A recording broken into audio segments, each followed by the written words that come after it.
কৃষ্ণা শ্যামল শখের সংসার চ্যানেল থেকে তোমাদের স্বাগত জানাই বন্ধুরা।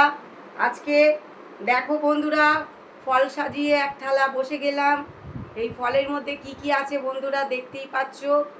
এই সাইড দিয়ে সব ম্যাঙ্গো আছে, আমটাকে পুরো ছাড়িয়ে নিয়েছি, আর সবেদা আছে, আর কলা গোল গোল করে কেটে আমি ডেকোরেশন করে নিয়েছি বন্ধুরা।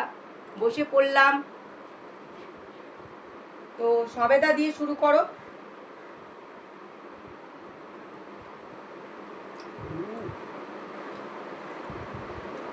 অসাধারণ বন্ধুরা, মিষ্টি, মানে গুড় কেন, মধুও ফেল, এত অপূর্ব।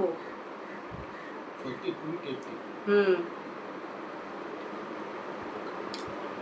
আমি বন্ধুরা সিজনের ফল খাই, খুব ভালোবাসি সব সিজনের সব ফল। ঠাকুরকে আগে নিবেদন করেছি, তারপরে ভিডিওটা দেখবে, লাইক কমেন্ট শেয়ার করে পাশে থাকবে।